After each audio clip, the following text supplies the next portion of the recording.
Sometimes the heaviest burden a father can carry isn't the weight of his mistakes, but the silence of his shame. Every man deserves a second chance, even when he believes he doesn't deserve forgiveness.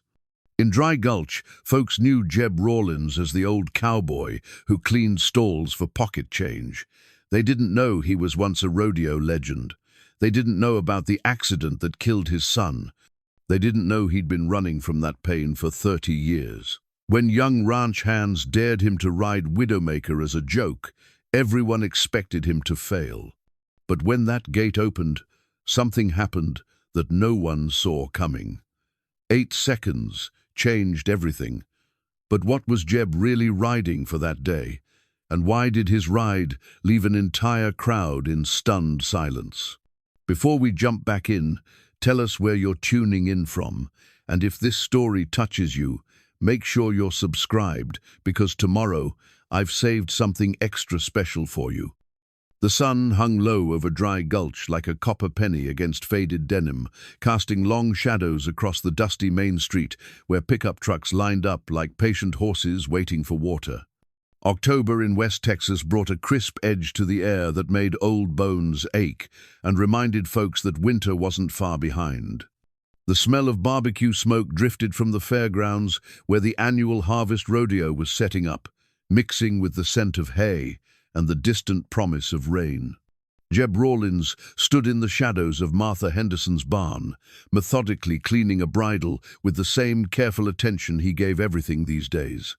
His weathered hands, scarred from decades of rope burns and bullhorns, worked the leather with a gentleness that spoke of respect for tools and time. At 68, Jeb moved like a man who understood that every motion should count, that wasted energy was a luxury he couldn't afford. The faded championship buckle, hidden deep in his coat pocket, caught against his ribs as he reached for another piece of tack. He'd carried that buckle for 30 years, a reminder of what he'd been before the world changed, before Tommy died, before shame became his constant companion, heavier than any saddle he'd ever carried.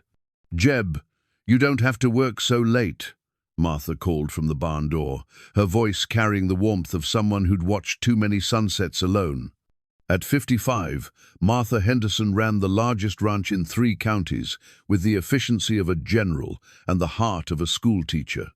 Her husband had passed 5 years back, leaving her with 2,000 head of cattle and a loneliness she wore like an old sweater, comfortable but threadbare.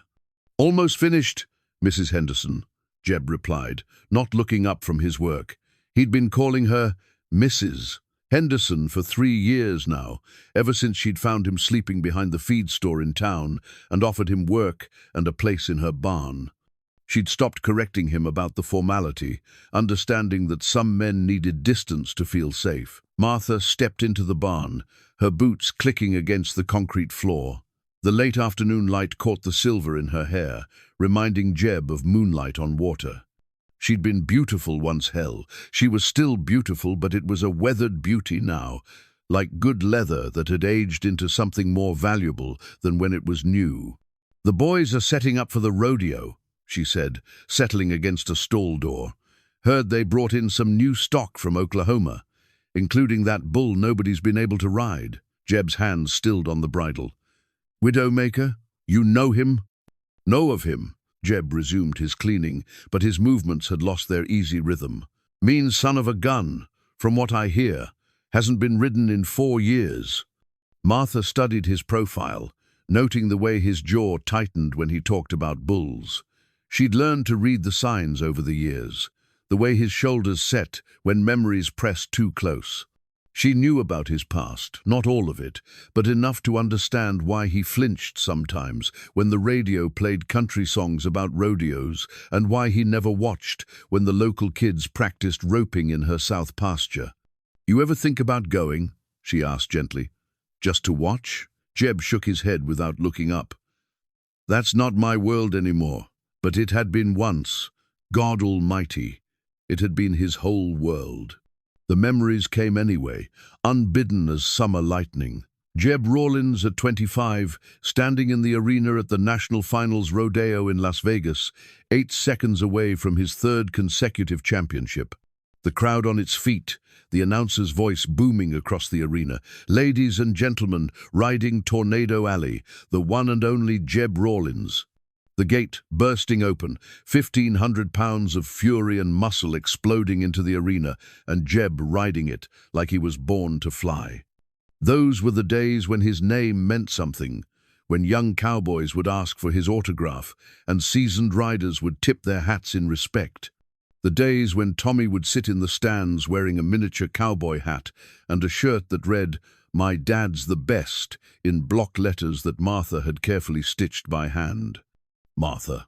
Even then, she'd been there in the background of his memories, the pretty ranch girl who could rope as well as any man, and who looked at him like he hung the moon. They'd been something once, before life got complicated, before he met Tommy's mother in a roadside diner in Montana and made choices that seemed right at the time, but felt like mistakes in the hollow light of memory. Your boy would have been about 30 now, Martha said quietly, reading his thoughts the way she'd learned to read the weather.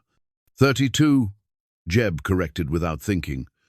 Would have been 32 next month. Tommy Rawlins, born in a hospital in Amarillo during a snowstorm that shut down half the state.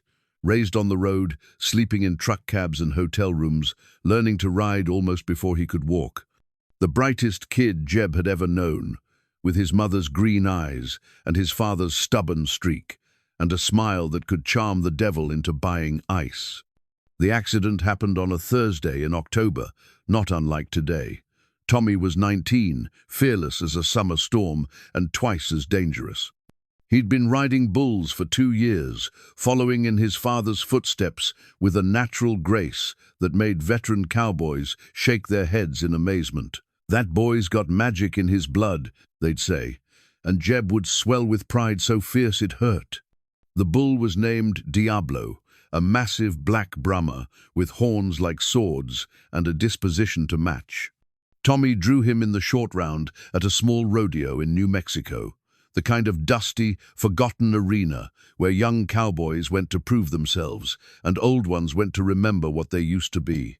Jeb was there, of course.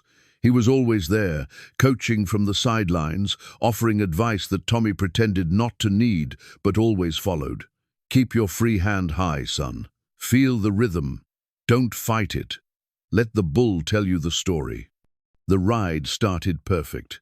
Tommy's form was flawless, his balance supernatural. For 6 seconds, he rode Diablo like he was part of the animal, moving with a grace that made the small crowd forget to breathe. Then something shifted. The bull spun left when Tommy expected right, and in that instant of miscommunication, everything went wrong. Tommy flew through the air like a broken bird, his body twisting in ways that bodies aren't meant to twist. He hit the dirt with a sound that would haunt Jeb's dreams for the rest of his life, a wet thud that spoke of bones breaking and dreams dying.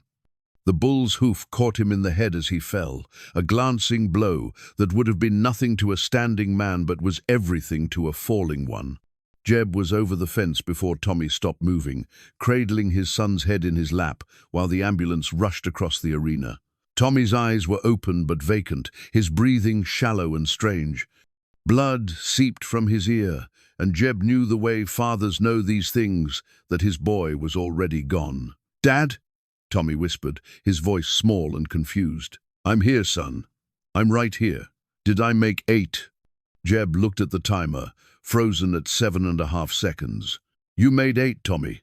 You made 8. It was the last lie he ever told his son. The funeral was held in Amarillo on a grey morning that matched the colour of Jeb's soul.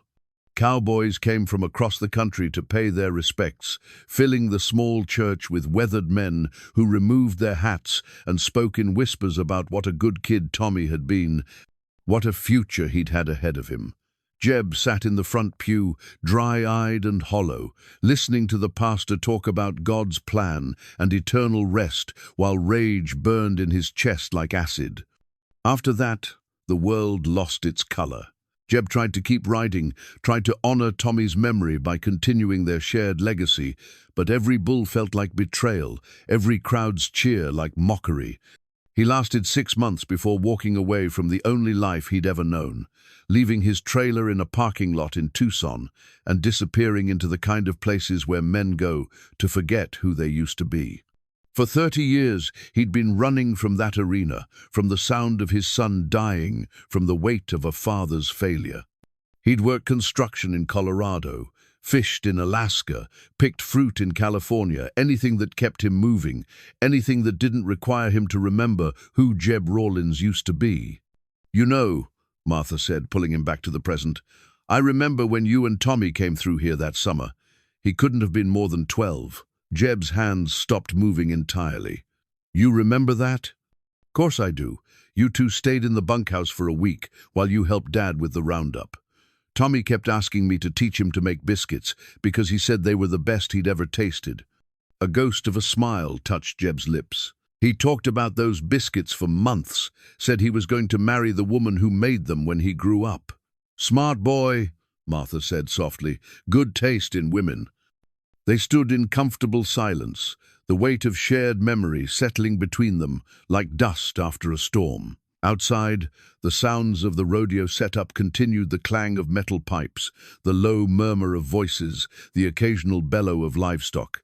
The familiar sounds of a world Jeb had once ruled, but now watched from the shadows. "There's something I need to tell you," Martha said suddenly, her voice different now, heavier with something that sounded like confession. "About that summer. About Tommy." Jeb looked up from the bridle, meeting her eyes for the first time in the conversation. "I knew who you were," she continued. "Even before you told Dad your name, I'd seen you ride in Houston the year before. I was just a college girl then, working summers on the ranch, but I knew talent when I saw it, and I knew heartbreak when I saw it too." "What do you mean?" Martha took a deep breath, the kind women take before they say things that can't be unsaid. "You were different that summer, quieter, like you were carrying something heavy. Tommy felt it too. I could see it in the way he watched you, like he was trying to figure out how to make you smile again." Jeb set down the bridle, his full attention now on the woman who'd given him sanctuary when he needed it most. "The night before you left," Martha continued, "Tommy came to the kitchen while I was cleaning up dinner. Asked me if I thought his dad was okay. Said you'd been having nightmares, talking in your sleep about bulls and falling and not being good enough." She paused, her voice catching slightly. "That boy loved you something fierce, Jeb, and he was worried about you, even then." The words hit Jeb like a physical blow, knocking the breath from his lungs. He'd been so focused on his own guilt, his own failure, that he'd never considered that Tommy might have sensed his struggles, might have carried his own burdens. "What did you tell him?" Jeb asked quietly. "I told him that sometimes the strongest men carry the heaviest loads, and that the best thing a son can do is stand beside his father when the weight gets too much to bear alone." Tears came then, the first Jeb had shed since the funeral. They fell silently, tracking down his weathered cheeks like rain on parched earth. Martha moved closer, not touching but present, the way she'd always been good at being present for things that mattered. "He was trying to take care of you," she whispered. "Even at 19, he was still trying to take care of his dad." The knowledge was both comfort and fresh grief, a reminder that love doesn't end with death but carries forward, shaping the living in ways they don't always understand. Tommy had died trying to prove himself worthy of his father's legacy, never knowing that he'd already proven himself worthy of something far more important, his father's love. "I should have told him," Jeb said through his tears. "Should have told him he didn't need to prove anything." "You think he didn't know?" Martha asked gently. "That boy knew he was loved, Jeb. Maybe not perfect, maybe not exactly the way he needed to hear it, but he knew."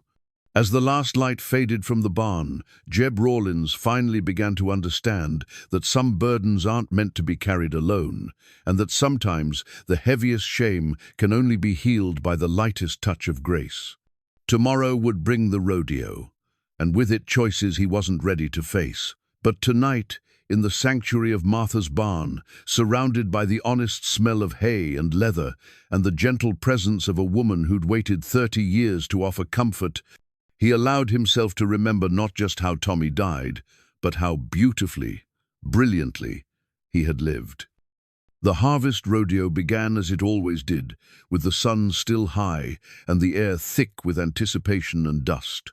By 5 o'clock, the grandstands were filling with families and couples, their voices mixing with the sounds of livestock and carnival music drifting from the midway. Children darted between the adults, clutching cotton candy and chasing each other around the arena fence, while their parents claimed seats and shared gossip about weather and cattle prices. Jeb stood in the shadows behind the chutes, invisible as he'd learned to be, watching the familiar rituals unfold. Riders stretched and adjusted their gear, their movements careful and deliberate. Stock contractors checked the animals, making sure each bull and bronc was ready for their moment in the spotlight. The air hummed with nervous energy, and the particular electricity that came before men and beasts tested themselves against each other in the ancient dance of rodeo. The evening began with the usual events: calf roping, barrel racing, saddle bronc riding. Jeb found himself drawn to the action, despite his intentions to stay hidden. His trained eye automatically assessed each rider's form, noting the subtle differences between amateurs and professionals, the tiny adjustments that separated a good ride from a great one. Old habits died hard, and some knowledge was burned too deep to forget. It was during the bronc riding that the younger cowboys began to gather near the back pens, their voices carrying the particular bravado that came with beer and peer pressure. Jeb recognized the type ranch hands in their 20s and 30s, competent enough to feel invincible, young enough to confuse recklessness with courage. He'd been their age once, full of the same swagger and certainty that the world owed him something. Jake Morrison led the group, as he usually did. At 26, Jake worked for the Diamondback Ranch and fancied himself a bull rider, though his experience was limited to county fairs and local competitions. He was handsome in the way that young cowboys often were, lean and tall with easy confidence and a smile that had broken more than a few hearts in 3 counties. Tonight, he'd had enough beer to feel philosophical about his place in the world. "You see old Widowmaker back there?" Jake called to his friends, gesturing toward the holding pens where the bulls waited their turn. "Meanest son of a bitch this side of the Pecos. Hasn't been ridden in 4 years. Billy Hutchins, Jake's constant companion and usual partner in questionable decisions, spat tobacco juice into the dirt and nodded sagely. "Heard he put Cody Williams in the hospital last month. Separated his shoulder and gave him a concussion." "Cody Williams ain't worth the powder to blow him up," Jake replied dismissively. "That bull needs a real rider, someone with experience." The group murmured agreement, each man secretly convinced he might be the one to finally conquer the legendary bull. They moved closer to the pen, where Widowmaker stood, a massive black beast with horns like curved daggers and eyes that seemed to hold ancient malice. Even at rest, the bull radiated danger, his muscles rippling beneath his hide like coiled springs, waiting to explode. The conversation might have stayed theoretical, might have remained the harmless bragging of young men with too much pride and not enough sense, if Jake hadn't spotted Jeb standing alone near the fence. The old man was watching the bull with an expression Jake couldn't quite read. Not fear, exactly, but something deeper and more complex. "Hey, old-timer," Jake called out, his voice carrying just enough edge to draw attention from the other cowboys. "You ever see a bull like that one?" Jeb turned slowly, his weathered face impassive. "I've seen bulls." Jake grinned, sensing opportunity. He'd noticed the old stable hand around town, had heard whispers that he used to be somebody once, though nobody seemed to know exactly who or what. There was something about the way Jeb moved, the way he held himself, that suggested hidden depths. But tonight, fueled by alcohol and the need to impress his friends, Jake saw only an easy target. "Bet you have," Jake said, moving closer with the particular swagger of a young man showing off. "Bet you've seen all kinds of things in your day, but I bet you never rode anything like Widowmaker there." The other cowboys began to gather, sensing entertainment. Billy laughed, a sound with too many sharp edges. "Hell, Jake, I bet he never rode anything at all.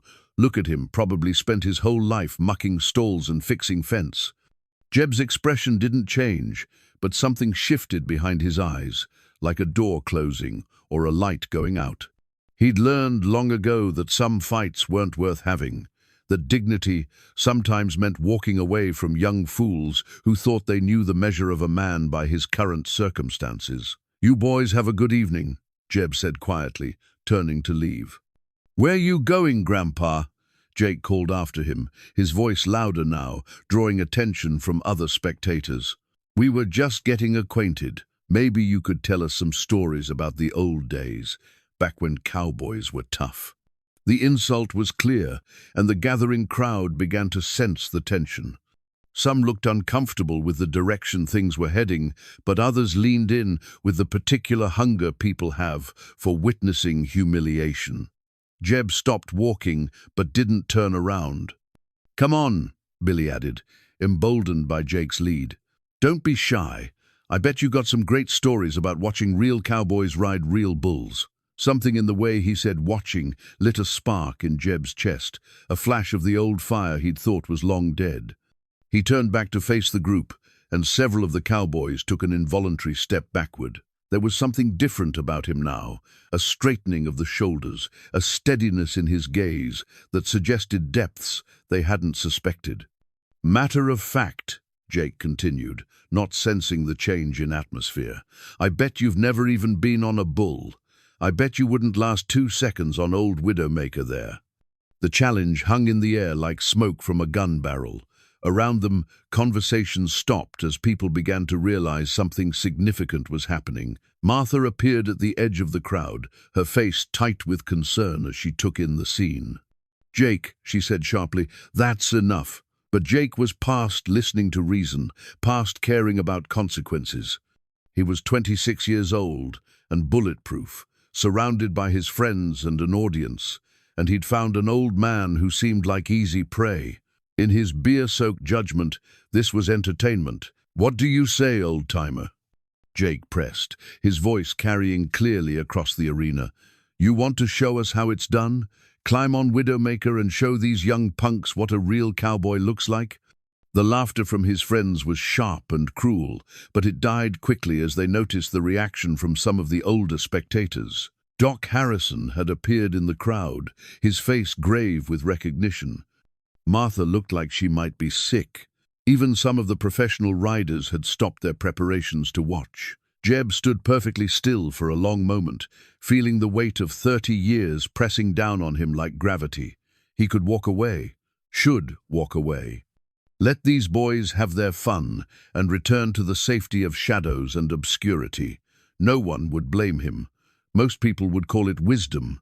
But then he thought about Tommy, about the conversation with Martha in the barn, about the weight of carrying shame that wasn't entirely his to bear. He thought about the boy who had died trying to prove himself worthy of a legacy he'd already earned by simply being loved. "All right," Jeb said quietly, his voice carrying clearly in the sudden silence. "I'll ride your bull." The reaction was immediate and varied. Jake's grin faltered, replaced by something that looked suspiciously like uncertainty. Billy stopped laughing entirely. Martha stepped forward as if to intervene, but Doc Harrison caught her arm, shaking his head slightly. "You don't have to do this," Martha called out to Jeb, her voice tight with worry. Jeb looked at her, and for a moment his resolve wavered. She was right. He didn't have to do this. He was 68 years old with creaking joints and fading reflexes. Widowmaker was a young bull in his prime, mean as a snake and stronger than any animal Jeb had faced in his glory days. But then he thought about the expression on Tommy's face that last day, the way his son had looked at him with such trust, such certainty that his father could do anything. And he thought about the weight of shame he'd carried for 30 years, the burden of believing he'd failed the one person who mattered most. "I reckon I do," Jeb said simply. The crowd began to murmur, word spreading quickly through the grandstands that something extraordinary was about to happen. Stock contractors appeared, confused and concerned about liability. The arena announcer tried to understand what was going on. Through it all, Jeb walked steadily toward the back pens, his movements deliberate and calm. Jake followed, his friends trailing behind, with expressions ranging from excitement to growing unease. What had started as a cruel joke was taking on a life of its own, becoming something none of them had intended or expected. At the pen, holding Widowmaker, Jeb stopped and studied the bull with the practiced eye of a professional.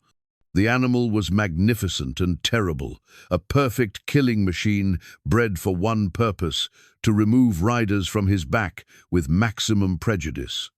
His black hide gleamed in the arena lights, and his eyes held the kind of intelligence that made smart cowboys nervous. "You sure about this, old man?" Jake asked, and for the first time, his voice held a note of genuine concern rather than mockery. Jeb reached into his coat and touched the championship buckle hidden in his pocket, feeling its familiar weight and texture. Then he looked at Jake with eyes that had seen things the young cowboy couldn't imagine. "Son," he said quietly, "I've never been more sure of anything in my life."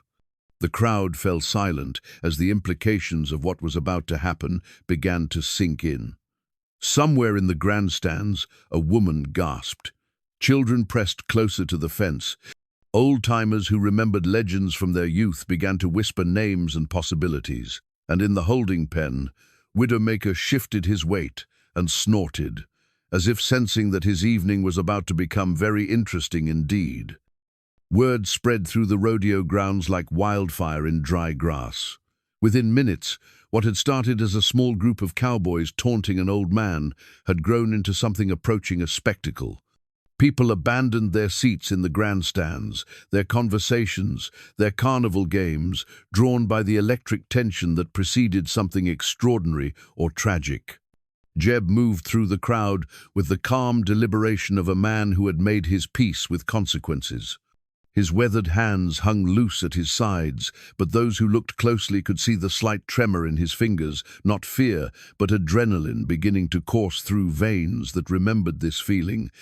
This particular cocktail of anticipation and readiness that came before the gate opened and time slowed to heartbeats. He approached the chutes, where riders prepared for their moment of truth, and several of the younger cowboys stepped aside without being asked. There was something in his bearing now, a transformation that suggested depths they hadn't suspected. The stooped old man who cleaned stalls had somehow straightened, his movements taking on a fluidity that spoke of muscle memory older than some of the spectators. Martha pushed through the crowd, her face pale with worry and something that might have been recognition. She'd seen this look before, 30 years ago, when Jeb Rawlins was a name that meant something in rodeo circles. But that man had been young and unbroken, riding on confidence and natural talent. This man carried scars, both visible and hidden, and the weight of 3 decades worth of doubt. "Jeb," she called as she reached him, "please, you don't have to prove anything to these boys." He turned to face her, and she saw in his eyes the same determined calm she remembered from that summer when he and Tommy had stayed at her father's ranch. It was the look of a man who had made a decision that went deeper than pride or anger, a decision that touched the very core of who he was and who he had been. "Maybe I do," he said quietly, pulling something from his coat pocket. Martha's breath caught as she recognized the worn leather gloves he held, small gloves, sized for hands that would never grow larger than a 19-year-old's. Tommy's riding gloves, the ones he'd worn that last day, carefully preserved and carried like a talisman of memory and grief. The sight of those gloves seemed to crystallize something for the gathering crowd. Even those who didn't know the story began to understand that this wasn't about an old man's wounded pride or a young cowboy's cruel joke. This was about something larger and more complex, something that touched the deepest places where fathers kept their failures and sons lived on, in memory. Jake Morrison stood near the chutes, his earlier bravado evaporating as he watched Jeb prepare. The cruel entertainment he'd thought he was orchestrating had transformed into something he didn't understand and couldn't control. His friends gathered around him, but their laughter had died, replaced by a growing unease that suggested they'd unleashed forces beyond their comprehension. "Jesus, Jake," Billy whispered, noting the way some of the older spectators were looking at them. "Maybe we should call this off. Tell him it was just a joke." But Jake found himself trapped by his own pride and the expectations of the crowd that had gathered to witness whatever was about to unfold. To back down now would be to admit that he'd misjudged not just the situation, but the man at its center. And at 26, Jake Morrison wasn't ready to admit that his understanding of the world might be incomplete. Doc Harrison appeared at Martha's side, his weathered face grave with concern and something that looked like wonder. At 73, he was one of the few people in Dry Gulch old enough to remember when rodeo was more than entertainment, when it was a way of life that produced genuine legends. He'd seen Jeb Rawlins ride in his prime, had treated the cuts and bruises that were the price of challenging 1,500 pounds of fury and winning. "You know who he is, don't you?" Doc said quietly to Martha. "I know who he was," she replied, her voice tight with worry. "But that was a long time ago. Some things don't leave a man," Doc observed, watching as Jeb tested the weight and fit of his son's gloves. "They just get buried under enough pain to make him forget. But they're still there, waiting." As if summoned by their conversation, more of Dry Gulch's older residents began to appear in the crowd. Men who had followed rodeo in their youth, who remembered names and rides from decades past. Their presence added weight to the gathering, a sense that history was about to be revisited in ways that none of them had expected. Jeb seemed oblivious to the growing audience, focused entirely on his preparations with the methodical care of a craftsman. He flexed his hands in Tommy's gloves, feeling the worn leather conform to his fingers, carrying with it the ghost of his son's touch. The gloves were too small, but they fit well enough, and their presence seemed to steady him in ways that nothing else could. He walked slowly around Widowmaker's pen, studying the bull with the practiced eye of someone who understood that knowing your opponent was the difference between success and disaster. The massive animal watched him in return, its dark eyes intelligent and wary. Bulls, Jeb knew, were not stupid creatures. They could sense experience, could feel the difference between a rider who belonged in their world and one who was merely visiting. Widowmaker was magnificent in the way that only truly dangerous things could be, every line of his body, speaking of power and unpredictability. His black hide rippled with muscle, and his horns caught the arena lights like polished obsidian. This was not a bull that had ever known defeat, not an animal that had learned to accept the weight of a man on his back. "He's a big one," commented Sam Rodriguez, one of the stock contractors, as he joined Jeb at the fence. Sam had been supplying bulls and broncs to rodeos for 15 years, and he'd learned to read both animals and riders with equal skill. Mean, too. "Dropped Jimmy Patterson last week, before he even got settled." Jeb nodded, continuing his study of the bull. "What's his pattern?" "Spins left out of the chute, usually 3 or 4 times, then straightens out and goes to bucking hard. Kicks high, comes down like a freight train. He's got a trick where he'll pause for just a second, let you think you've got him figured, then explode sideways." Sam paused, studying Jeb's profile. "You sure you want to do this? I mean, no offense, but—" "How long since you've been on a bull?" Jeb interrupted gently. Sam considered the question. "Been about 5 years, I guess. Why? How long do you think it would take you to remember?" The stock contractor looked at the old cowboy with new interest, beginning to understand that there were currents running beneath the surface of this situation that he hadn't perceived. "About 2 seconds after the gate opened, I reckon." Jeb smiled for the first time that evening, an expression that transformed his weathered features and offered a glimpse of the man he'd been before grief reshaped him. "That's about right." Around them, the crowd continued to grow as word of the challenge spread beyond the rodeo grounds into town. The local sheriff appeared, looking concerned about liability and public safety. The arena announcer tried to understand what was happening, whether this was part of the evening's program or something that had developed spontaneously. Through it all, Jeb maintained his calm focus, his attention split between the bull he would soon ride and the memories that threatened to overwhelm him.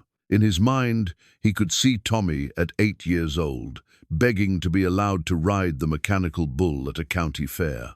He could remember the weight of his son in his arms, the smell of his hair, the absolute trust in his young eyes when he said, "Teach me to be like you, Dad." The teaching had come naturally, hours spent in practice pens, patient instruction about balance and timing, the gradual building of skills that would one day make Tommy Rawlins a name worth knowing in rodeo circles. But along with the skills had come the pressure, the weight of expectation, the need to prove himself worthy of his father's legacy. Now, 30 years too late, Jeb was beginning to understand that the worthiness had never been in question. Tommy had died trying to prove something that had already been proven by the simple fact of being loved. And perhaps, Jeb thought, as he prepared to climb into the chute with Widowmaker, it was time to stop requiring proof from the living and the dead alike. The crowd had swelled to nearly the entire rodeo attendance, transforming what should have been a routine evening of local entertainment into something approaching a pilgrimage. Word had spread beyond the fairgrounds into town, and people were arriving with the hurried anticipation of those who sensed they might witness something that would be talked about for years to come. Jeb stood beside the chute, his weathered hands resting on the rail as he watched the stock contractors prepare Widowmaker for what everyone understood would be no ordinary ride. The bull seemed to sense the electricity in the air, his massive head turning toward the crowd with what looked almost like curiosity. This was his arena, his moment, and he appeared to relish the attention. The memories came in waves now, unstoppable as a spring flood. Jeb found himself transported back to that terrible October day in New Mexico, seeing again the small arena with its weathered grandstands and the handful of spectators who had come to watch young cowboys test themselves against seasoned stock. It had been the kind of forgotten rodeo where careers were made and dreams were broken, where boys became men or learned the limits of their courage. Tommy had drawn Diablo in the short round, and Jeb could still remember the mixture of pride and worry that had filled his chest when he saw his son's name on the board. Diablo was a proven bull, the kind of animal that separated pretenders from the real thing. At 19, Tommy was young to be facing such stock, but he'd earned the right through weeks of flawless riding on lesser bulls. "You ready for this one, son?" Jeb had asked, as they stood together behind the chutes, the familiar ritual of preparation unfolding around them. Tommy had nodded, his young face serious with concentration. "I've been ready for this my whole life, Dad." And that, Jeb now understood, had been the problem. His whole life, 19 years of trying to live up to a legacy that had been built by a young man's need for his father's approval and an older man's need to be remembered as great. They'd both been carrying burdens neither had acknowledged, weights that had nothing to do with bulls or buckles or 8-second rides. The accident report was still there in his wallet, a yellowed piece of newspaper clipping that he'd carried for 30 years like a penance. He could recite it from memory. Thomas Rawlins, 19, of Amarillo, Texas, died Saturday evening from injuries sustained during a bull riding competition at the Mesilla Valley Rodeo. Rawlins, son of 3-time national champion Jeb Rawlins, was trampled by a bull after being thrown during his ride. He was pronounced dead at University Hospital in Albuquerque. What the article didn't capture was the sound Tommy had made when he hit the ground, a small exhalation that seemed to carry his soul away with it. It didn't describe the way Jeb had held his son's broken body while they waited for the ambulance, or the last words Tommy had whispered, not about the ride or the bull or the pain, but a simple, "I love you, Dad," that had torn Jeb's heart into pieces that had never properly healed. The guilt had followed him like a shadow for 3 decades. He should have seen that Tommy was pushing too hard, should have recognized the signs of a young man trying to prove himself worthy of love that had never been in question. He should have told his son that being Jeb Rawlins' boy was enough, that no ride was worth dying for, that a father's love wasn't contingent on 8 seconds of courage in an arena full of strangers. Jeb! Martha's voice brought him back to the present, and he turned to find her standing close enough to touch, her eyes bright with unshed tears. Tell me, this isn't about Tommy. Tell me you're not trying to ride that bull for him. The directness of the question cut through his defenses like a blade through silk. He looked at this woman who had known him before and after, who had offered him sanctuary when he needed it most, and found he couldn't lie to her. Maybe it is, he said quietly. Maybe it's time. Time for what? To get yourself killed? To leave everyone who cares about you wondering why you threw your life away on a dare from some drunk cowboys? Her words carried the weight of 30 years of unspoken feelings, of watching him struggle with ghosts and guilt, while she stood helplessly on the sidelines. Martha Henderson had loved Jeb Rawlins when he was young and golden, and she had continued loving him through his fall from grace and his long years of exile. But love, she was learning, wasn't always enough to save someone from themselves. He died trying to make me proud, Jeb said, his voice barely audible above the noise of the crowd. Died, thinking he had to prove something to me that was already proven just by being my son. And you think riding Widowmaker is going to change that? Jeb was quiet for a long moment, watching as the stock contractors secured the bull in the chute. The massive animal's presence seemed to fill the space around them, radiating danger and possibility in equal measure. I think, he said finally, that maybe it's time I stopped running from what happened and started living with it. Maybe it's time I remembered that I was someone before I became the man who lost his son. Doc Harrison approached them, his medical bag in hand and his face grave with the particular concern that came from understanding exactly how dangerous the next few minutes might be.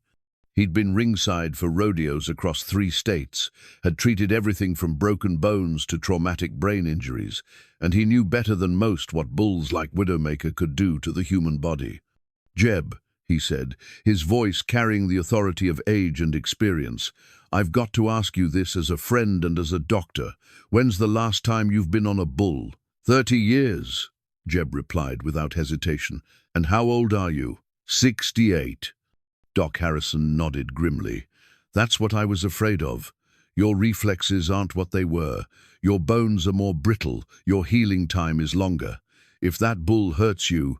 He might, Jeb interrupted gently. But Doc, I've been hurt for 30 years. Maybe it's time to find out if I can heal. The stock contractors were ready now, Widowmaker secured in the chute and waiting with the patient malevolence of a predator that knew its time was coming. The crowd pressed closer to the arena fence, their conversations dying as they sensed the approach of the moment they'd all come to witness. Jake Morrison stood with his friends, his earlier bravado completely gone. What had started as cruel entertainment had evolved into something that made him deeply uncomfortable, something that suggested he'd misjudged not just the old cowboy, but the entire situation. The laughter and mockery that had seemed so appropriate an hour ago now felt petty and small in the face of whatever was about to unfold. Maybe we should stop this, Billy whispered, echoing Jake's own growing unease. Tell him we were just fooling around. But it was too late for that now. Too many people had gathered, too much had been said, too much weight had been placed on the next few minutes. Like it or not, they'd set something in motion that had taken on a life of its own, something that would play out regardless of their intentions or regrets. Jeb walked slowly toward the chute, where Widowmaker waited, each step carrying him further from the safety of obscurity and closer to a reckoning that had been 3 decades in the making. In his pocket, the championship buckle pressed against his ribs, a reminder of who he'd been. On his hands, Tommy's gloves carried the memory of who his son had been. And in his heart, a mixture of grief and hope warred for dominance as he prepared to discover who he might yet become. The chute area had taken on the hushed intensity of a cathedral, the usual chaos of rodeo preparation, replaced by something approaching reverence. Even the carnival music from the midway seemed muted, as if the very air understood that what was about to happen transcended ordinary entertainment. Jeb approached Widowmaker's holding pen with the deliberate calm of a man walking toward his destiny. Each step measured and purposeful. The bull dominated the narrow confines of the chute like a dark god of destruction, his massive frame barely contained by the steel rails that separated him from the arena floor. Nearly 1,800 pounds of muscle and malice, Widowmaker had earned his reputation through 4 years of systematically dismantling every cowboy brave or foolish enough to climb on his back. His black hide gleamed under the arena lights, and his eyes held the cold intelligence of a creature that understood his purpose in this world, to prove that some forces of nature could not be tamed. Jeb paused at the gate, studying the bull with the practiced eye of someone who had made a career of reading animal behavior. Widowmaker's stance, the set of his massive head, the way he shifted his weight, all of it told a story to those who knew how to listen. This was not just a powerful animal, this was a strategist, a bull that had learned to use his size and strength with devastating efficiency. "He's got a pattern," called out Sam Rodriguez, the stock contractor, his voice tight with concern. "Spins left coming out of the gate, usually 4 or 5 turns, then he straightens and goes to serious bucking. Watch for him to pause. That's when he's setting up for his next move." The information was valuable, but Jeb knew that no amount of preparation could truly ready a man for what Widowmaker would bring. Bulls like this one operated on instinct and fury, their movements flowing from some primal source that defied prediction. You could study them, respect them, but ultimately you had to trust in your own skill and whatever grace the universe might provide. The crowd had grown so large that the arena management was struggling to maintain order. People pressed against the fence, standing on bleacher seats, craning for a view of the old cowboy, who had somehow commanded this kind of attention. The mixture of faces told its own story, young families drawn by curiosity, old-timers who sensed they might witness something that would become legend, and everywhere the particular tension that came when ordinary people found themselves in the presence of something extraordinary. Among the spectators, conversations flowed in hushed tones that carried fragments of memory and speculation. Some of the older ranchers claimed to remember Jeb from his glory days, their descriptions growing more elaborate with each telling. Others wondered aloud whether this was wisdom or madness, whether they were about to witness triumph or tragedy. "I seen him ride at the Houston Livestock Show," claimed Earl Bronson, a weathered rancher who'd been following rodeo for 60 years. "Must have been 1975, maybe 76. Rode a bull called Satan's Helper, meanest damn animal I ever saw. Made it look easy as breathing." "That was a long time ago," replied his neighbor, voicing the concern that hung over the entire gathering. "Man gets old, loses his reflexes. Bull don't care what you used to be." The truth of that observation was not lost on anyone present, least of all Jeb himself. He could feel the weight of years in his joints, the stiffness that came with decades of hard living and harder choices. His hands, scarred by rope burns and broken bones, trembled slightly as he reached out to touch the chute rail. But beneath the evidence of aging was something else, muscle memory that ran deeper than conscious thought, knowledge that had been earned through years of facing down animals that could kill with casual indifference. Martha stood 20 feet away, her face pale with worry and something that looked like prayer. She'd loved this man for most of her adult life, had watched him disappear into guilt and shame after Tommy's death, had offered him sanctuary when he'd finally stopped running. Now she was about to watch him risk everything on what might be pride or penance or simple human need to prove that some part of him remained unbroken. "Martha," Doc Harrison said quietly, moving to stand beside her, "you might want to consider stepping back a bit if this goes wrong." "If this goes wrong, I want to be close enough to help," she replied firmly. "I've loved him through 30 years of wrong. I'm not backing away now." The doctor nodded, understanding the kind of loyalty that transcended logic or self-preservation. He'd seen it before in rodeo families, the fierce bonds that held people together through triumph and disaster. Love, he'd learned, was not always safe or sensible, but it was often the only thing that mattered when everything else fell away. Jake Morrison watched from the edge of the crowd, his earlier bravado completely gone. What had started as a cruel joke had transformed into something that made him deeply uncomfortable, something that suggested forces beyond his understanding or control. His friends stood silent beside him, their faces reflecting the same mixture of fascination and regret that comes from realizing you've set events in motion that can't be stopped. The weight of responsibility pressed down on Jake like a physical thing.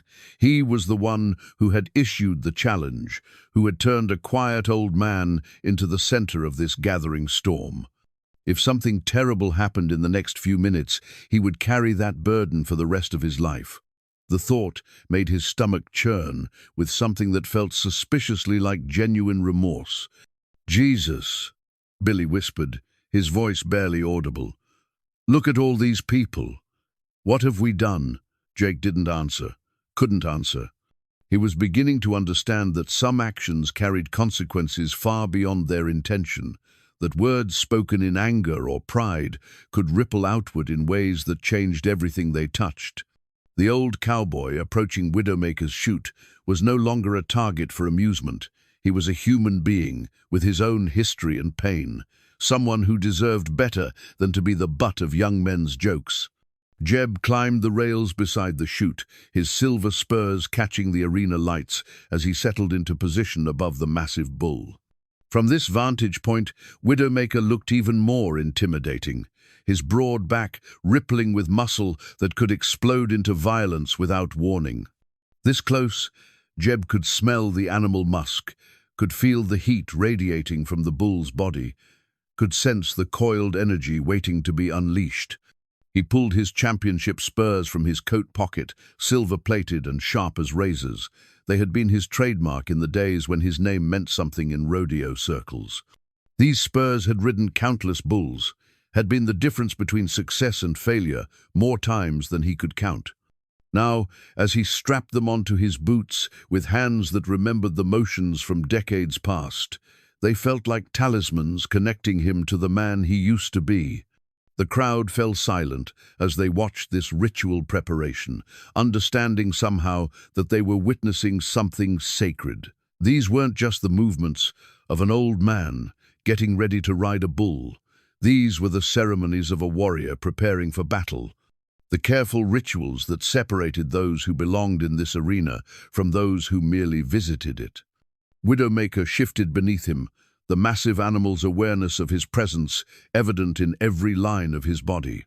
The bull's head turned slightly, one dark eye fixing on the man who dared to enter his domain.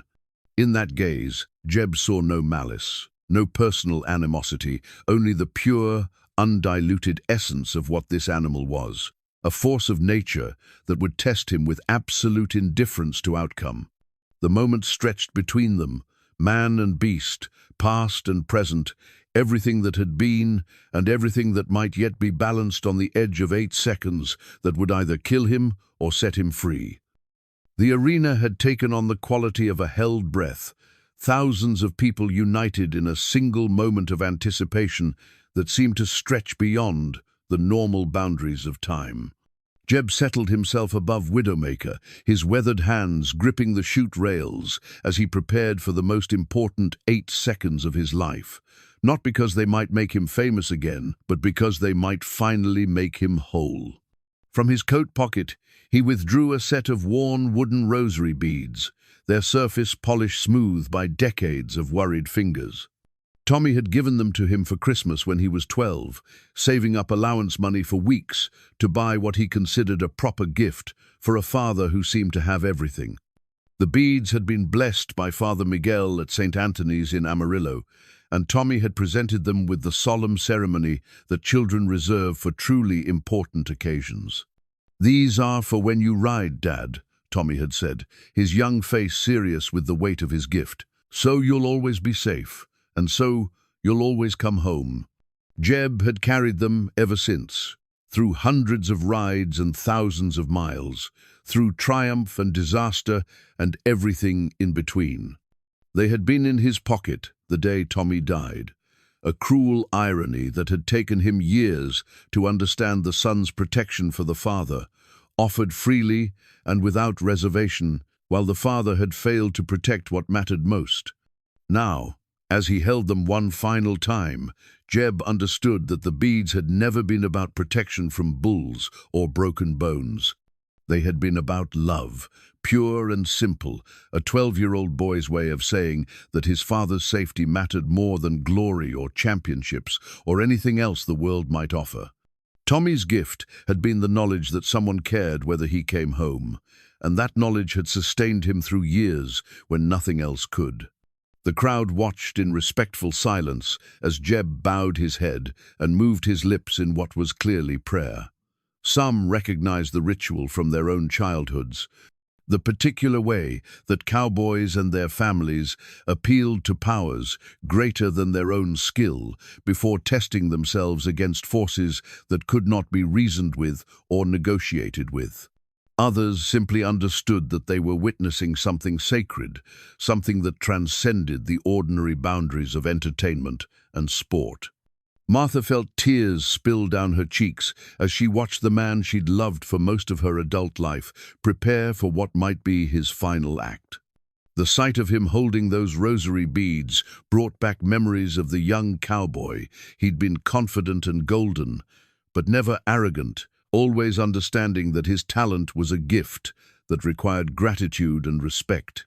She'd been 25 then, convinced that life held nothing but possibilities, that love was simple and futures were guaranteed. "He's not doing this for pride," she whispered to Doc Harrison, the realization hitting her with sudden clarity. "He's doing this for forgiveness." The doctor nodded, his trained eye taking in the way Jeb held himself, the particular calm that came over men who had made peace with whatever consequences might follow their choices. "Sometimes," Doc said quietly, "a man has to risk everything to find out what he's really made of. Sometimes that's the only way to live with what he's done or failed to do." The words carried weight beyond their surface meaning, touching on truths that both of them had learned through their own decades of living and losing and finding ways to continue. Life, they understood, was not always about safety or wisdom or sensible choices. Sometimes it was about moments when everything that mattered hung in the balance, when the only choice was between courage and cowardice, between facing the truth or running from it forever. Jake Morrison stood with his friends, his face pale with the growing understanding of what he had set in motion. The cruel entertainment he'd thought he was orchestrating had transformed into something that made him feel small and ashamed. Something that revealed the difference between the kind of man he thought he was and the kind of man he actually needed to become. "We should stop this," he said suddenly, his voice tight with genuine concern. "Go tell him it was just a joke, that nobody expects him to actually do it." But even as he spoke the words, Jake knew they were meaningless. Too much had happened, too many people had gathered, too much weight had been placed on the next few minutes for simple words to change anything.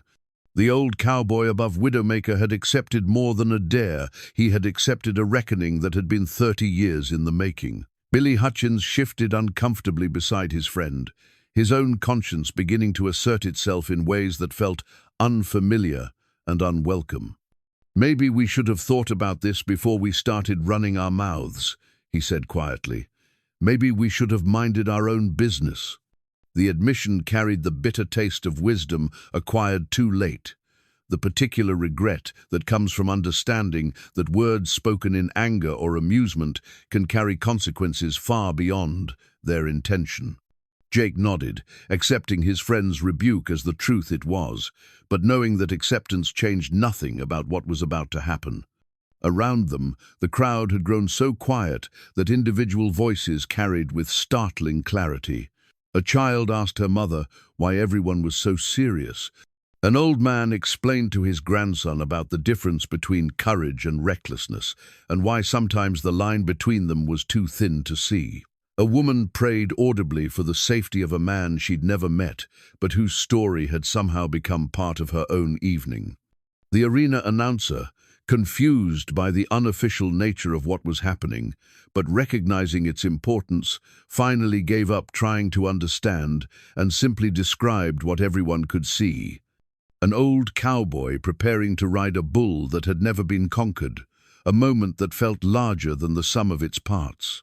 Jeb finished his prayer and carefully returned the rosary beads to his pocket, where they settled next to the championship buckle and the newspaper clipping that had defined his life for 3 decades. These artifacts of memory and loss would ride with him into whatever came next, physical reminders of who he had been, what he had lost, and why this moment mattered more than simple pride or wounded dignity. He looked out over the crowd, seeing faces that ranged from curious to concerned to genuinely fearful for his safety. Among them he found Martha, her eyes bright with tears and love and terror for what might happen in the next few minutes.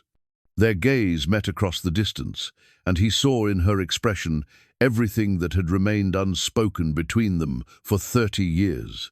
Regret for time lost, hope for time that might remain, and the kind of love that endures through separation and silence and the accumulation of years. Doc Harrison stood beside her, his medical bag ready and his face grave with professional concern. But Jeb could see the respect in the older man's eyes, the recognition of someone who understood what it meant to face the thing you feared most and refused to back down. The stock contractors were ready now, their hands on the gate mechanism that would release Widowmaker into the arena. The bull himself seemed to sense the approach of his moment, his massive body coiled with the particular tension that preceded explosive action. This was what he had been bred for, what his entire existence had led toward 8 seconds of pure challenge against whatever courage and skill the man on his back could muster. Time slowed to heartbeats as Jeb prepared to climb down onto the bull's back, to commit himself irrevocably to whatever fate awaited him in the arena. In his mind, he could hear Tommy's voice, young and eager and full of love. "Teach me to be like you, Dad." And for the first time in 30 years, Jeb thought he might finally understand what that meant. Jeb climbed down into the chute, settling himself carefully onto Widowmaker's broad back, feeling the massive animal's heat and power beneath him, like sitting on top of a barely contained explosion. The bull's muscles rippled with tension, every fiber of his being focused on the moment when the gate would open, and he could unleash the full fury of his nature. This close, Jeb could feel the animal's heartbeat, strong and steady as a war drum, counting down to violence. The crowd fell into absolute silence, the kind of quiet that comes when thousands of people hold their breath at once. Even the sounds from the midway seemed muted, as if the entire world understood that something extraordinary was about to unfold. Jeb adjusted his grip, feeling for the rope that would be his only connection to staying on the bull's back, his weathered hands automatically performing movements he'd learned 40 years ago. Then, in a gesture that no one expected, Jeb reached into his shirt pocket and withdrew a sealed envelope. The motion was deliberate and careful, as if the contents were too precious or too terrible to risk damaging. He looked down at Martha, who stood pressed against the arena fence, her face tight with worry and love and fear for what the next few minutes might bring. "Martha," he called quietly, his voice carrying clearly in the hushed arena. "I need you to read this if—" He paused, correcting himself. "I need you to read this after." He tossed the envelope down to her, and she caught it with trembling hands, her heart hammering as she recognized the letterhead of Dr. Morrison's medical practice in Amarillo.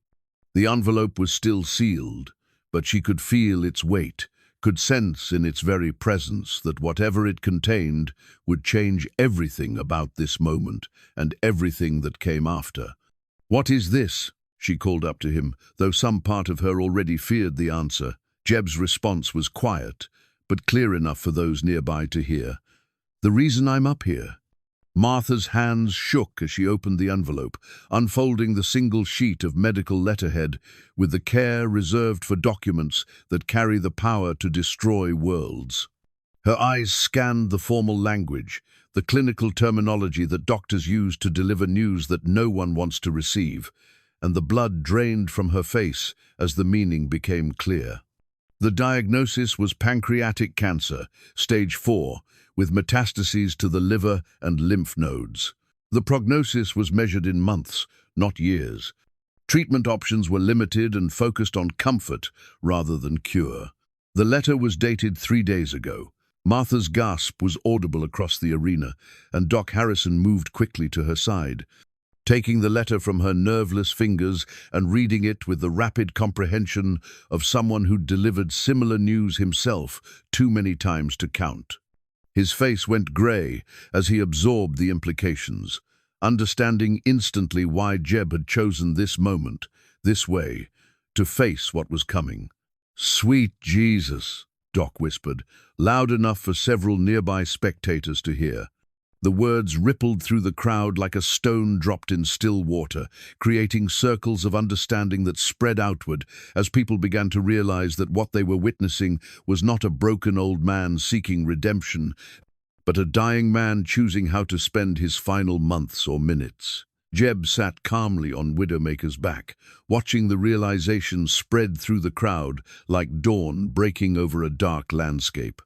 He could see the exact moment when understanding hit Martha, could watch the transformation on her face from worry to grief to something that looked almost like wonder. This wasn't about proving himself to young cowboys or reclaiming his lost glory.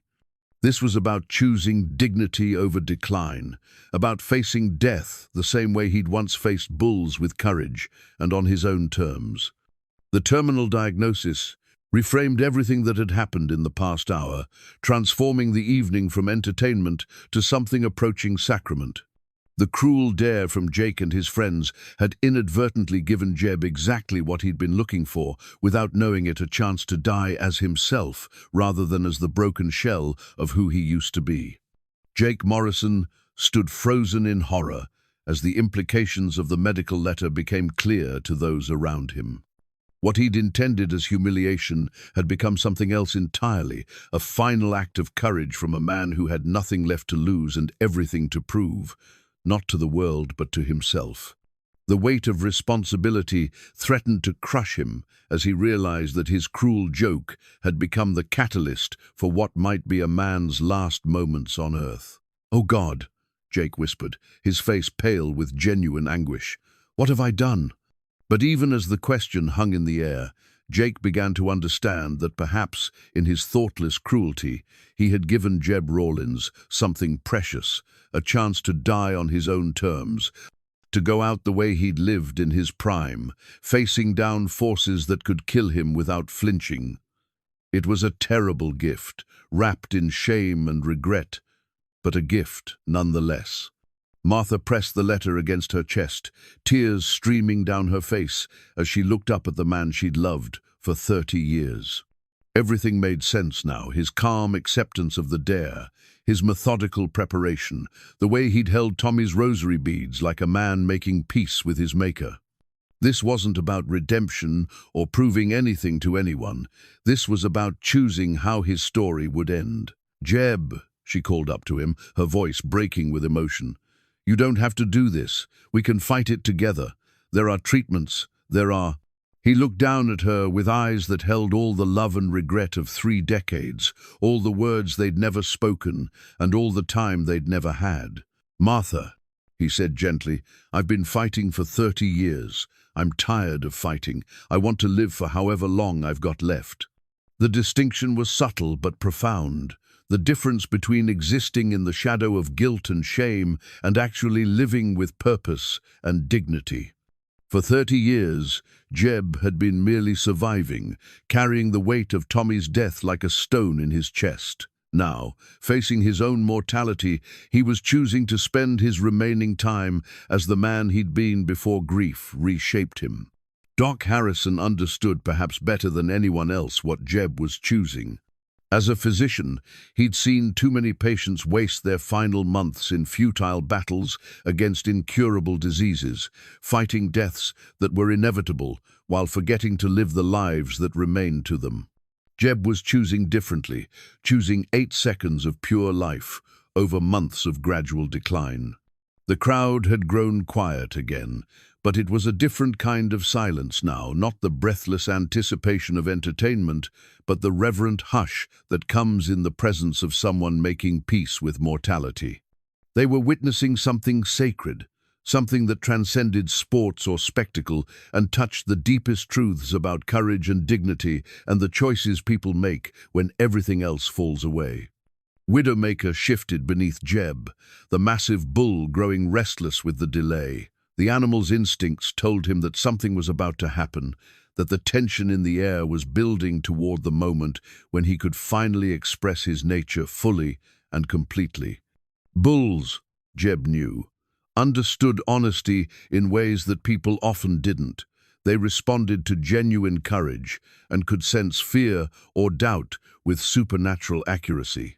As Jeb settled himself more firmly on the bull's back, adjusting his grip on the rope that would be his lifeline for the next 8 seconds, he felt a strange sense of peace descending over him. For the first time in 30 years, he was exactly where he belonged, doing exactly what he was meant to do.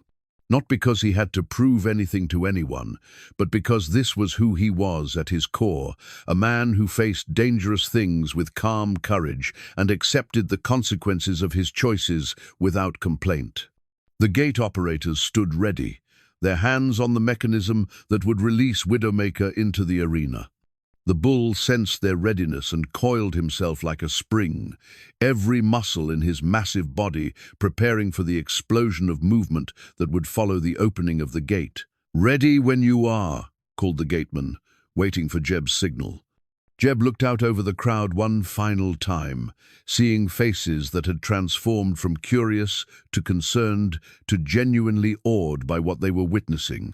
These people had come expecting entertainment and found themselves present for something far more profound, a man's final act of self-definition, his refusal to let death diminish who he was or who he'd been. He found Martha's face in the crowd, saw the love and grief and desperate hope there, and nodded once, a gesture that carried 30 years of unspoken affection and regret. Then he looked toward the gate and gave the signal that would either kill him or set him free. "Turn him loose." The revelation of the cancer diagnosis rippled through the crowd like a shockwave, transforming the atmosphere from anticipation to something approaching reverence. People who had come for entertainment found themselves witnesses to something far more profound, a man's final act of self-definition, his refusal to let death diminish the essence of who he was.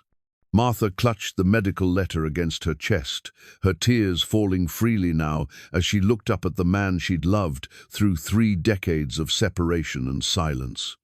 The clinical language of the diagnosis, extensive metastatic disease, poor prognosis, palliative care recommended, felt like a vocabulary of loss.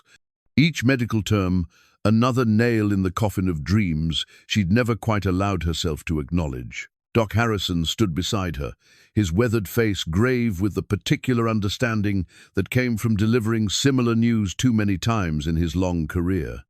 He'd seen patients respond to terminal diagnoses in countless ways, with rage, with denial, with desperate bargaining for time they didn't have. But he'd rarely seen anyone choose to face death with such deliberate courage, such careful attention to dignity and meaning. "How long has he known?" Martha whispered, her voice barely audible above the hushed murmur of the crowd. 3 days, Doc replied, reading the date on the letter. Just 3 days to make peace with everything. The time frame was staggering in its brevity. 3 days to absorb the reality of his own mortality, to decide how to spend whatever time remained, to choose between fighting a battle he couldn't win and embracing the life he had left. Most people would have needed weeks or months to process such news, but Jeb had somehow distilled his response into this single moment of pure intention. The crowd had grown so quiet that individual voices carried with startling clarity. Children asked their parents why everyone looked so sad. Elderly spectators who remembered their own brushes with mortality wiped away tears they hadn't expected to shed. Young cowboys who had come expecting to watch an old man embarrass himself instead found themselves confronting their own assumptions about courage and dignity and the way a life should end. Jake Morrison stood frozen with horror and something that might have been awe, watching his crew dare transform into something sacred. The weight of what he'd set in motion pressed down on him like a physical thing, the understanding that his thoughtless cruelty had somehow become the catalyst for a dying man's final act of grace. "We have to stop this," he said desperately to his friends, but even as he spoke the words, he knew they were meaningless. Some forces, once set in motion, could not be recalled. Some moments carried their own momentum, their own terrible logic that had to play out, regardless of intention or regret. Billy Hutchins shook his head slowly, his own face pale with dawning understanding. "Can't stop it now," he said quietly. "Look at him. He's not doing this for us anymore. Maybe he never was." The truth of that observation was visible to anyone who looked carefully at Jeb's bearing as he sat on Widowmaker's back. This wasn't the desperate gamble of a broken man seeking redemption through reckless endangerment. This was the calculated choice of someone who had weighed his options and decided that 8 seconds of pure life was worth whatever risk came with them. In the chute, Jeb felt the shift in the crowd's energy, sensed the transformation from entertainment to something approaching sacrament. The knowledge that his terminal diagnosis was now public felt oddly liberating, removing the weight of secrets and pretense. For the first time in 30 years, he was exactly who he appeared to be, a man facing death with whatever courage he could muster. He reached into his boot and touched the small object hidden there, drawing comfort from its familiar weight and texture. Tommy's lucky penny, a 1,987 Lincoln cent that his son had carried to every rodeo, convinced that it brought protection and good fortune. Jeb had found it in Tommy's gear bag after the funeral, had carried it with him through 3 decades of wandering and guilt, a talisman that connected him to the boy who had believed in luck and love and the essential goodness of the world. The penny had been with Tommy when he died, had failed to protect him from Diablo's hooves and horns, but somehow its presence in Jeb's boot felt like a blessing rather than a mockery. Not protection from harm, but connection to something larger than fear or pain, the simple faith of a young man who had loved his father completely and trusted him to come home safe. "Tommy," Jeb whispered, so quietly that only he could hear, "I'm ready now, son. I'm finally ready." The words carried the weight of 3 decades worth of guilt and grief, but also something else, a sense of completion, of coming full circle to a place where father and son could meet again on equal terms. Not as the failed protector and the victim, but as 2 people who had loved each other deeply and paid the price that love sometimes demanded. Widowmaker shifted beneath him, the massive bull's patience finally wearing thin. The animal could sense the emotional currents flowing around him, could feel the tension building toward the moment when he would be allowed to express his nature fully and completely. His muscles coiled like springs, his breathing deepened, and his eyes took on the particular focus that preceded explosive action. The stock contractors stood ready at the gate, their hands steady on the release mechanism, despite the unprecedented nature of what they were about to witness. These men had opened gates for thousands of riders, had seen triumph and disaster in equal measure, but none of them had ever released a bull for someone they knew was dying. The weight of that knowledge sat heavy on their shoulders, but they also understood that their job was to honor the rider's choice, whatever that choice might be. Martha found herself praying, the words coming automatically despite years of church attendance that had been more habit than faith. "Please," she whispered, not sure if she was asking for Jeb's safety or for his peace, not certain whether she wanted him to survive the ride or simply to find whatever he was looking for in those 8 seconds. The prayer felt strange on her lips, weighted with complications she couldn't untangle. Part of her wanted to scream at the gateman to stop, to refuse to open the chute, to deny Jeb the chance to risk his life for whatever meaning he thought he might find. But another part of her understood that this was his choice to make, his life to spend as he saw fit, his death to meet on his own terms. Around the arena, similar internal struggles played out in countless hearts and minds. Parents tried to explain to their children why sometimes people chose dangerous things, why courage didn't always mean staying safe. Young cowboys confronted their own assumptions about aging and dignity and the way legends should end. Old-timers remembered their own moments of reckoning, their own times when everything that mattered hung in the balance of a single choice. The arena announcer, overwhelmed by the emotional weight of what was happening, finally abandoned any pretense of routine commentary. "Ladies and gentlemen," he said quietly, his voice carrying clearly through the sound system, "what we're witnessing tonight is something that goes beyond sport or entertainment. This is about the choices we make when everything else falls away, about the courage it takes to face the hardest truths of our lives." His words seemed to crystallize something for the gathered crowd, giving them permission to acknowledge that they were present for something sacred rather than merely spectacular. The silence that followed was complete, broken only by the sound of breathing and the occasional shuffle of feet as people shifted to get better views of what might be the most important 8 seconds of their lives. Jeb adjusted his grip one final time, feeling the rope that would connect him to Widowmaker's back, the thin line between staying on and flying off into space. His weathered hands found their position automatically, muscle memory taking over from conscious thought. 40 years of experience distilled into instinctive knowledge about balance and timing and the essential rhythm that existed between man and beast. The gate operators looked to him for the final signal, waiting for the nod that would release 1,500 pounds of fury into the arena. The moment stretched between them, heavy with anticipation and weighted with meaning that none of them fully understood, but all of them felt. In his boot, Tommy's penny pressed against his ankle like a small blessing. In his pocket, the championship buckle and rosary beads carried the weight of memory and faith. In his heart, 30 years of guilt and grief prepared to be transformed into something else.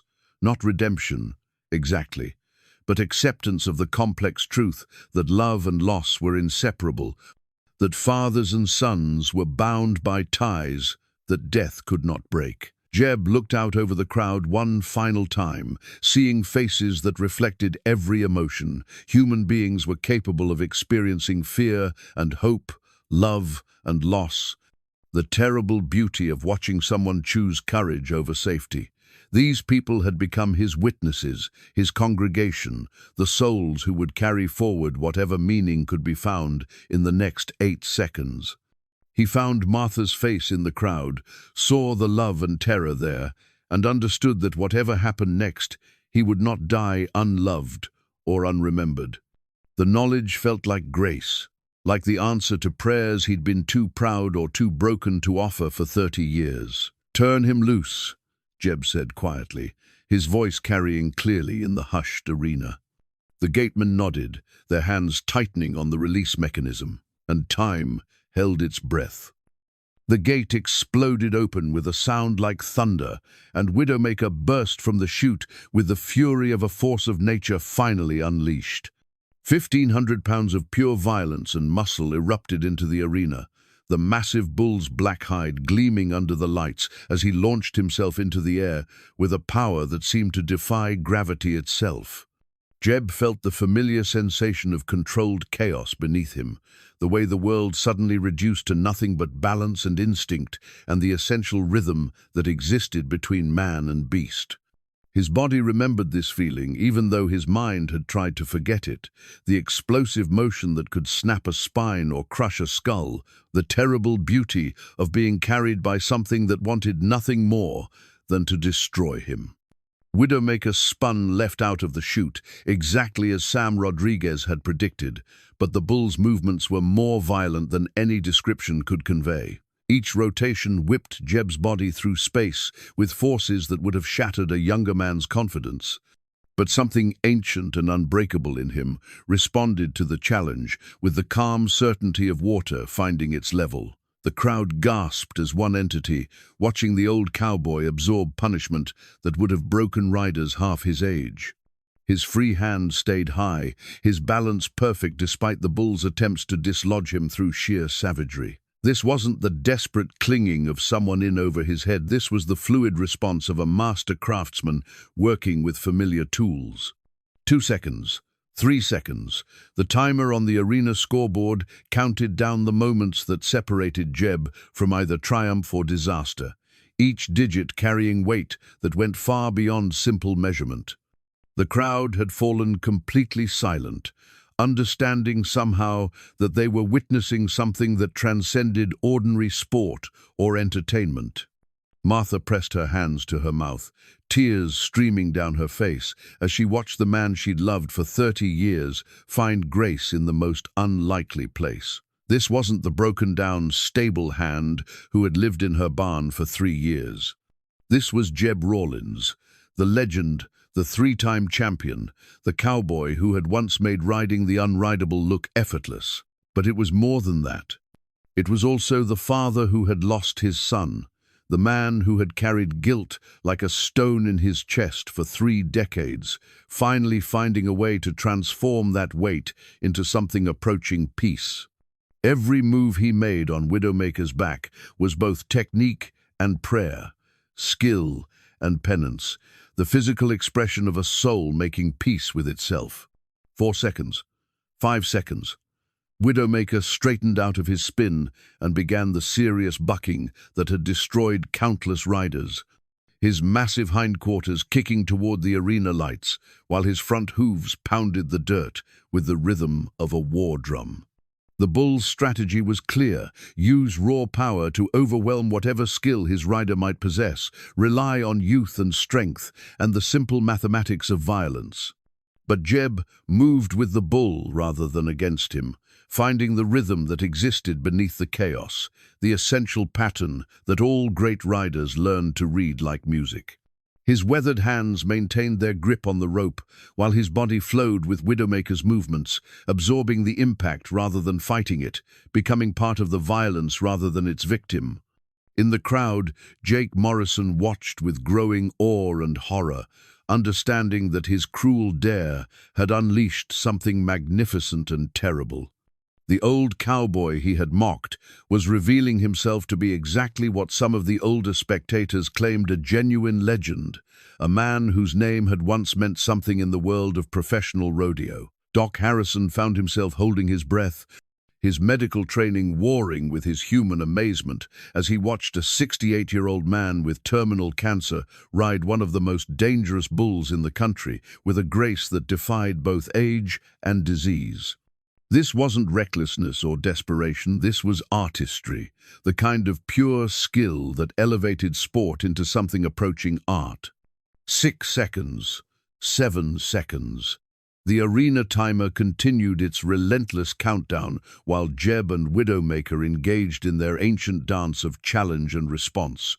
The bull's fury was beginning to take on a different quality now, confusion mixing with his rage as he encountered resistance unlike anything he had faced before.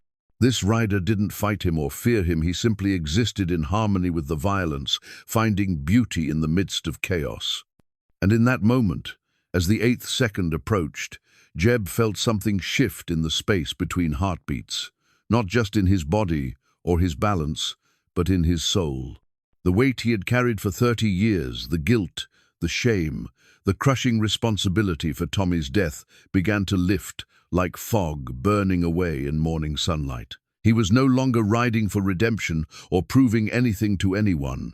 He was simply being who he was, doing what he was born to do, finding in these seconds of pure physical challenge a truth that had eluded him for 3 decades, that love and loss were inseparable, that fathers and sons were connected by bonds that death could not break, that some forms of grace could only be found in the most dangerous places. 8 seconds. The arena timer hit 0 with a sound that seemed to echo through eternity, and something magical happened in that instant. Time itself seemed to pause, suspended between the tick that marked completion and the reality that Jeb Rawlins was still astride Widowmaker's back, still moving in perfect harmony with 1,500 pounds of barely controlled fury. But more than that, impossibly more than that, Jeb felt a presence beside him in those final moments, not a hallucination born of adrenaline or the oxygen debt that came with extreme physical exertion, but something real and profound and unmistakably familiar. Tommy was there, riding alongside him in the space between heartbeats, his young face bright with the joy that had always lit him up when he watched his father ride. "You did it, Dad." Tommy's voice came to him clear as morning air, carrying none of the pain or fear from that terrible day in New Mexico. 8 seconds. You always said that was all that mattered. Jeb's eyes filled with tears that had nothing to do with the wind whipping past his face as Widowmaker continued his powerful bucking beneath them. In that moment outside of time, father and son were together again, not as the guilt-ridden survivor and his victim, but as two cowboys sharing the pure joy of a perfect ride.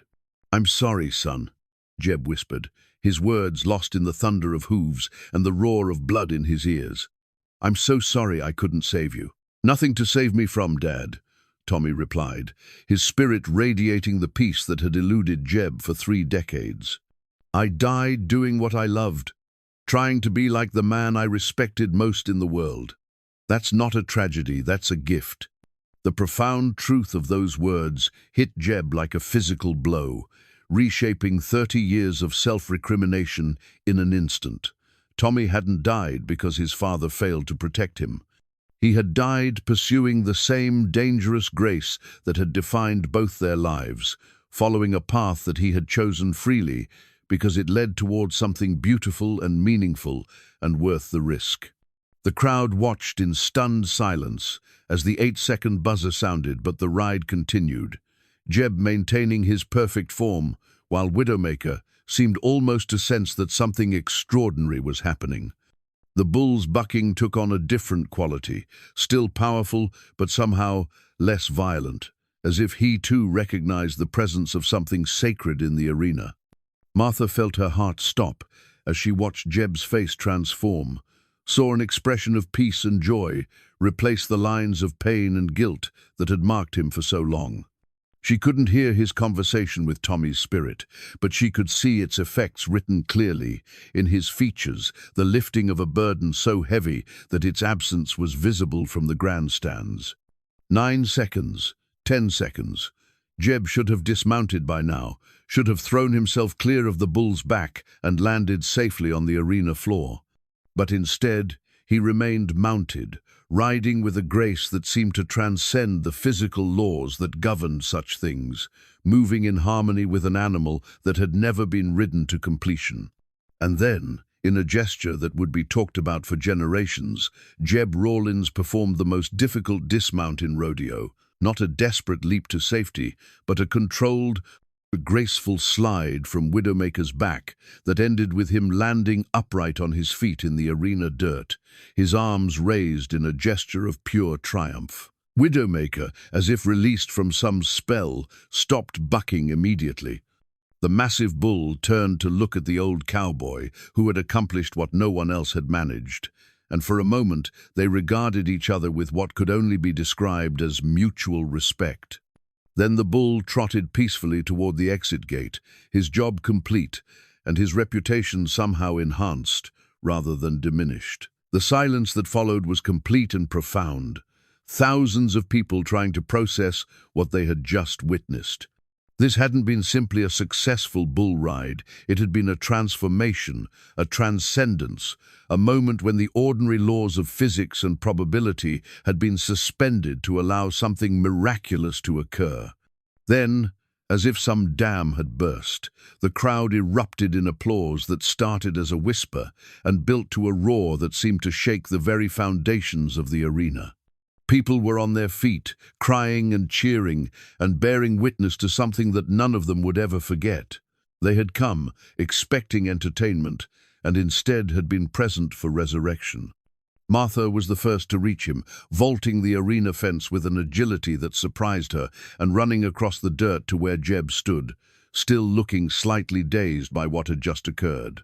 She threw her arms around him and held him as if she could anchor him to the earth through sheer force of will, feeling his body trembling with exhaustion and adrenaline and something that felt like joy. "I saw him," Jeb whispered into her ear, his voice hoarse with emotion. "Martha, I saw my boy. He was right there with me." She held him tighter, understanding that whatever had happened in those impossible seconds beyond 8 had healed something in him that 30 years of grief had broken. The man in her arms was no longer carrying the weight of failure and guilt. He was, finally, completely free. The 8-second timer on the scoreboard continued to flash, but everyone in the arena understood that time had become meaningless, that they had all been witness to something that existed outside the normal boundaries of what was possible or logical or safe. Jeb Rawlins had ridden Widowmaker, but more than that, he had ridden his way back to himself. 3 weeks later, Jeb sat on Martha's front porch as the Texas sun painted the sky in shades of copper and gold, watching another day surrender to evening with the particular peace that comes to those who have made their final peace with the world. The cancer was advancing exactly as the doctors had predicted, but something fundamental had changed in the way he carried the burden of his mortality. Where once there had been fear and regret, now there was simply acceptance, tinged with gratitude for time that had been given meaning. The story of his ride had spread far beyond Dry Gulch, rippling outward through the rodeo community and beyond like ripples on a still pond.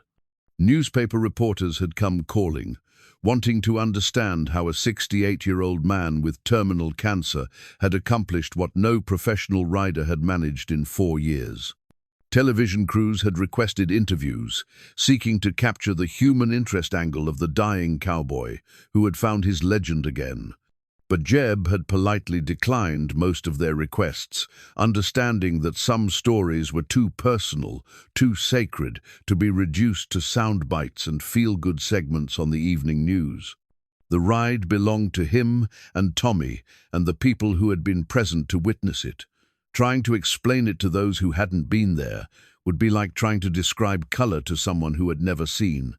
Martha emerged from the house carrying 2 cups of coffee and settled into the chair beside him, a routine they had established in the weeks since the rodeo. The diagnosis had brought them together in ways that 30 years of separation had not, stripping away the careful distance they had maintained and replacing it with the honest intimacy of people who understood that time was precious and not to be wasted on formalities.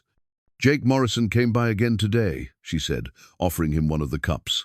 "Still feels terrible about what happened." Jeb accepted the coffee with hands that trembled slightly more each day, the cancer's progression evident in small but unmistakable ways. "That boy needs to learn that sometimes the worst things we do lead to the best things that happen. Can't carry guilt for being part of something larger than what he intended." The wisdom in those words came from hard experience, from someone who had finally learned to distinguish between responsibility and blame, between the choices that belonged to him and the forces that belonged to the universe. Jake had indeed visited several times, bringing flowers and apologies and a desperate need for absolution that Jeb had been happy to provide. The young cowboy had been transformed by witnessing the ride, had seen his cruel dare become the catalyst for something miraculous, and found himself questioning everything he thought he knew about strength and courage, and the way legends were made.